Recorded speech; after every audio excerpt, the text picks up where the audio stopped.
साथियों नमस्कार, कैसे हैं आप सब लोग। मज़ा माँ केम छो कसा आहिस। आप सबको जय श्री राम, जय बालाजी की। आज एक महत्वपूर्ण टॉपिक पर मैं आज की क्लास में चर्चा करने वाला हूँ।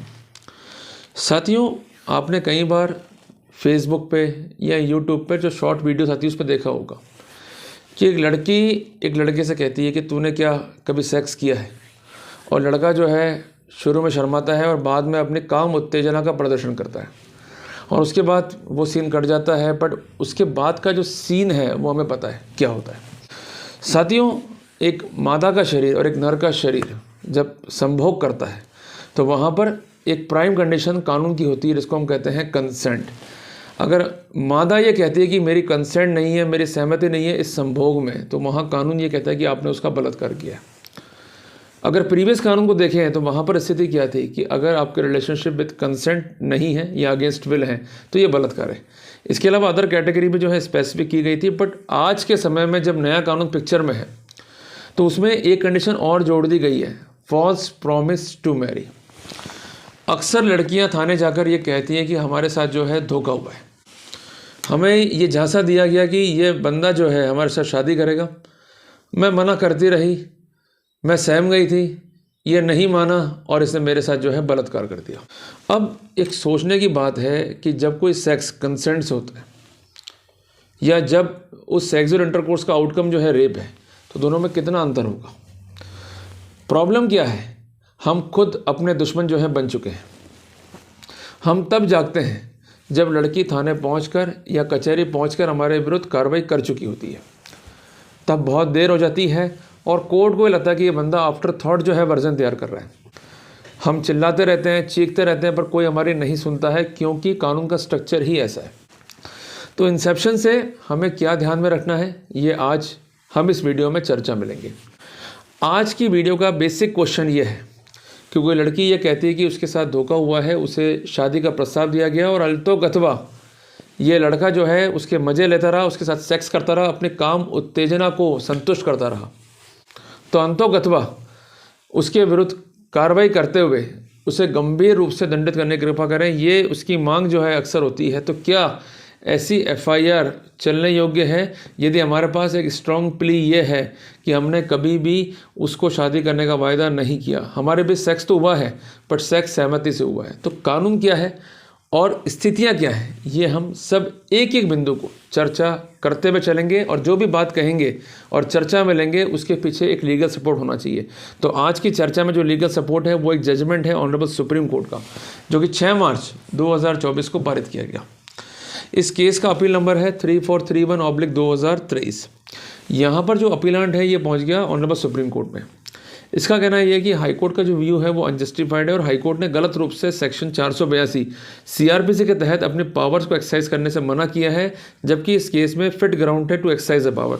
इसका ये भी कहना है कि जो एफआईआर है टोटली कॉन्कॉक्टेड है, ये अब्यूज ऑफ प्रोसेस है। इसका कहना यह है कि अपीलांट ने मेरे साथ जो सेक्स किया है वो एक कंसेंचुअल सेक्स है और उसकी पूर्ण सहमति थी, और पूर्ण सहमति के साथ इसको जो है संपादित किया गया, जिस कारण कोई जोर ज़बरदस्ती, कोई फियर, कोई अगेंस्ट विल, कोई विदाउट कंसेंट की स्थिति ही यहाँ पर पैदा नहीं होती है। इनका ये भी कहना है कि उस घर में जहाँ मैंने सेक्स किया, इसके पिताजी रहते हैं, इसकी माताजी रहती है, इसकी एक जवान लड़की रहती है, तो उस कॉन्टेक्स्ट में ये कह देना कि मैंने फोर्सफुल सेक्स किया है, ये अपने आप में ही गलत है। जब हम एक फैमिली की तरह रह रहे हैं, आराम से मेरा आना जाना है, हम एक लिव इन रिलेशनशिप में है, तो वहाँ पर रेप कैसे हो गया।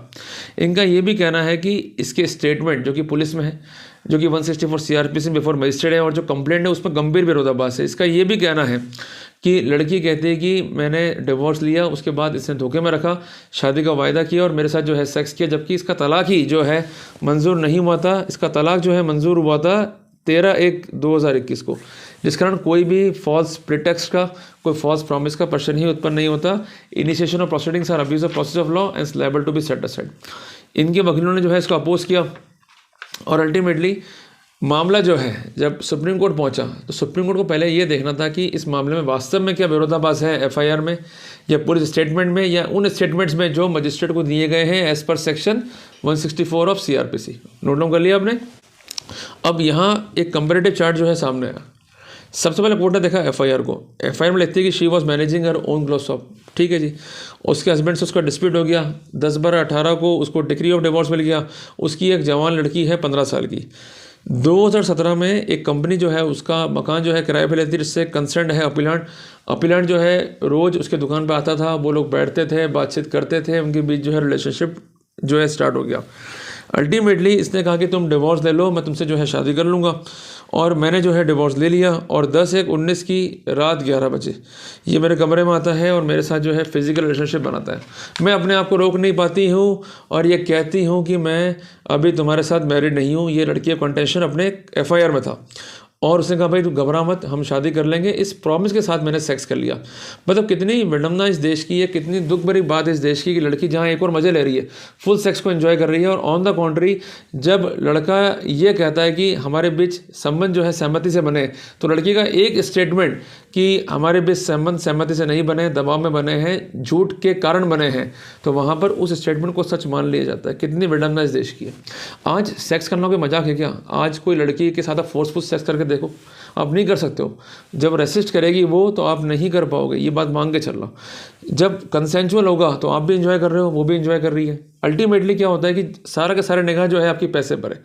जब पैसे खत्म हो गए आपके पास में तो अल्टीमेटली उसका आउटकम है फॉल्स एफआईआर ऑफ रेप। या लड़की के माँ बाप ने कहीं और शादी तय कर दी और आप उसका पीछा जो है नहीं छोड़ रहे हो, लगातार जो है इसको फॉलोअप कर रहे हो और आपसे बेटर उसका ऑप्शन मिल गया है, तो उसका आउटकम है फॉल्स एफआईआर ऑफ रेप। तो इसलिए बच के चलना पड़ेगा आपको ही। आपकी सावधानी अपना बचाव है। मैं आपको हमेशा ही कहता हूँ कि सेक्स करने से पहले एक काम जरूर कर लिया करो, आप एक लिव इन रिलेशनशिप का एग्रीमेंट जरूर तैयार करा करो। भले अभी भी कुछ लोग कहते हैं ये फालतू की चीज़ है, इससे कुछ नहीं होता है, बट एक बात कह दूं कि लिव इन रिलेशनशिप को माननीय सुप्रीम कोर्ट ने भी मान्यता दी है। उनका कहना है कि हिंदुस्तान में एक अडल्ट मेल और एक अडल्ट फीमेल लिव इन में रह सकते हैं, ये उनका अधिकार है और ये अधिकार कानूनन जो है सुरक्षित है। तो जब स्थितियां हैं तो हम घबराए क्यों? आप एक 500 रुपये का स्टैम्प लो, उसमें लिखा पढ़ी पूरी करो, उसमें साफ साफ लिखो कि हमारा कोई भी इंटेंशन जो है मैरिज का नहीं है, हम सिर्फ सेक्स के लिए एक रिलेशनशिप में हम एक बेटर लिव इन पार्टनर्स हैं, हम सेक्स को एंजॉय करेंगे, जिस भी तरह चाहेंगे वैसा एंजॉय करेंगे।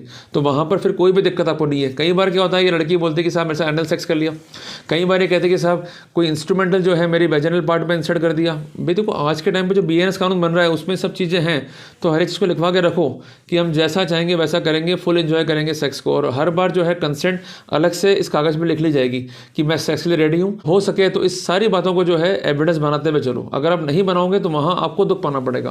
कहते हैं कि 100 बका और 1 लिखा। अगर लिखा हुआ होगा तो लड़की अपने स्टेटमेंट से, अपने कथनों से कभी भी टर्न होस्टाइल नहीं हो पाएगी, क्योंकि सेक्स जो है एक बार तो होगा नहीं, कम से कम ये 500 से 1000 बार हो चुका होता है, उसके बाद कंप्लेंट होती है। तो 500 बार जब वो लिखेगी भाई मुझे सेक्स करना है, आई वॉन्ट टू हैव, और उसके बाद वो साइन करेगी और उसके बाद आप साइन करोगे, उसके बाद पन्ना संभाल लो ढंग से और उसके बाद सेक्स कर लो। उससे क्या है कि जब भी केस होगा तो वो डॉक्यूमेंट लिखा हुआ जो है काफ़ी काम आपके आने वाला है। ऐसी गलतियां मत करा करो। साथियों इसका ये भी कहना था कि ये लगातार इंसिस्ट करता गया सेक्स के लिए, मैं करती गई, इसने धोखा दिया, इसने कहा मैं शादी कर लूँगा, और अल्टीमेटली जब शादी करने से मना कर दिया तो मैंने एफआईआर कर दी। तो कुल मिला के सार गर्भित बात क्या थी कि शादी करने से मना करा और मेरे साथ सेक्स किया और मेरे को जो है धोखे में रखा। 164 की बहनों में से क्या कहा कि वो जो है जानती है अपीलांट को 2017 से। उसका ये भी कहना है कि उसके हस्बैंड के साथ जो है डिस्प्यूट था और ये अपीलांट के जो है संपर्क में आई, उससे उसे प्यार हो गया। 18 में ये महाराष्ट्र गई जॉब के लिए और वहाँ भी ये लड़का जो है आ जाता था और उसका और उसके बच्चे का ध्यान रखता था। और 2019 में कंसर्न जो अक्यूज है उसने अश्योर किया परिवादिया को कि वह जो है उससे शादी कर लेगा यदि वह अपने पति से जो है डिवोर्स ले लेती है। और सबसे इंपॉर्टेंट बात जिस कारण इसने जो है डिवोर्स ले लिया और उसने कंसर्न अपीलांट या अक्यूज के साथ जो है मंदिर में शादी करी 2019 में। उसके बाद साथ में रहे और यहाँ पर उनके बीच जो है इंटरकोर्स रहा और यहाँ पर अश्योरेंस देता रहा अक्यूज की मैं शादी कर लूँगा, पर शादी नहीं करी डिस्पाइट ऑफ अश्योरेंस। यहाँ पर जो है मैरिज परफॉर्म नहीं हुई और हमारे बीच जो रिलेशनशिप बने वो जिस कारण से गलत हैं और मुझे जो है इसने गलत रूप से शादी का झांसा देते हुए मेरे साथ जो है बलात्कार किया। साथियों इसने 164 में जो बयान दिए वो कम्प्लीटली चेंज थे फ्रॉम द एफआईआर और यहाँ पर जो भी इसने कारण बताए, जो भी इसने फैक्ट्स बताए, यहाँ पे भी जो है विरोधाभास था। सबसे इंपॉर्टेंट बात, in the FIR the complainant stated that she got divorce from the earlier husband on 10/12/2018। जबकि इसने स्टेटमेंट दी है 164 के, वहाँ इसने कहा है कि हमारी मैरिज जो है विद अक्यूज जो है सोलेमन हुई थी 2019 के अंदर, पर डेट ऑफ डिवोर्स जो उसने क्लेम करी है वो बिल्कुल गलत थी, क्योंकि जो डेट ऑफ डिवोर्स है, जो रिकॉर्ड पेश किया गया डॉक्यूमेंट, वो है 13/1/2021।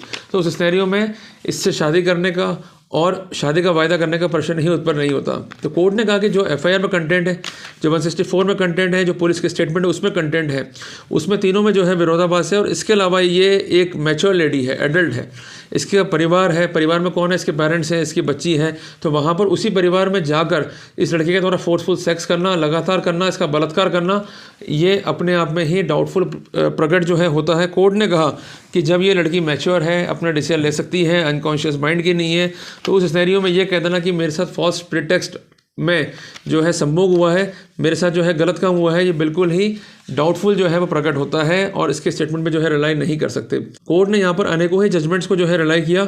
सबसे इंपॉर्टेंट फैक्ट ये है कि अगर कोई लेडी है, उसके बच्चे हैं, वो ऑलरेडी मैरिड है और वो किसी अन्य के साथ जो है रिलेशनशिप बनाती है, तो उस सिनेरियो में ये नहीं कहा जा सकता कि फॉल्स प्रिटेक्स्ट ऑफ मैरिज में जो है रिलेशनशिप बने हैं, या यहाँ पर फ्रॉड है, मिसकंसेप्शन है।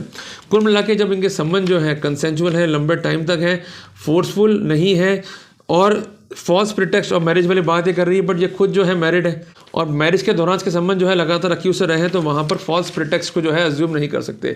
तो कुल मिला के कोर्ट ने यहाँ पर FIR को जो है क्वेश्चन कर दिया, पर ये जजमेंट जो है हमें कुछ बातें जो है सिखाता है। सबसे पहली बात, जब भी आप संबंध रखें तो कंसेंचुअल है, बट कंसेंचुअल आपको प्रूव भी करने होंगे, जिसके लिए लिखा पड़ी आपको करनी है।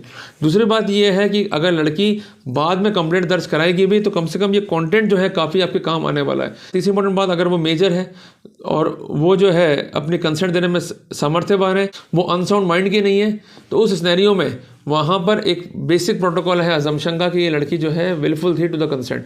तो जब लंबे टाइम तक इनके बीच इंटरकोर्स रहा, सब कुछ संबंध रहे, तो वहाँ पर इनके बीच कंसेंसुअल सेक्स को प्रिज्यूम किया जा सकता है। चौथी बात, जितने लिखा पढ़ी कर लोगे उतना आपको फायदा रहेगा। और लड़की में जो भी खर्चा कर रहे हो, मैं आपको हमेशा कहता हूँ, उस सबका डॉक्यूमेंट्री प्रूफ बना के चलो, तो हमको जो है कोई भी दिक्कत भविष्य में नहीं आएगी। अगर पुलिस FIR काटती भी है तो हम डायरेक्टली जो है क्वेश्चनिंग में जा सकते हैं बगैर किसी डर के। और क्वेश्चनिंग का एक ही फॉर्मूला है कि लड़की के बयान क्या है 161 में, 164 में और इसके कंप्लेंट के अंदर, और इसके अलावा जो कॉन्टेक्ट छुपा लिया गया है उसमें क्या स्थिति निकल के आ रही है। अगर एविडेंस प्रॉपर होगी तो वहाँ पर लड़ने में भी काफ़ी आपको आसानी रहेगी। तो मोटा मोटा इन बिंदुओं को ध्यान में रखें और उसके अनुसरण में जो है फाइट करें, निश्चित तौर पर हम सफल हो जाएंगे। तो साथियों, घबराने का नहीं है, सेक्स आपका अधिकार है, बट अधिकार को इस्तेमाल करने से पहले कुछ सावधानियाँ हैं, उसका विशेष जो है ध्यान रखें। तो साथियों, मिलते हैं एक नए टॉपिक के साथ। टिल देन, जय हिंद, जय भारत।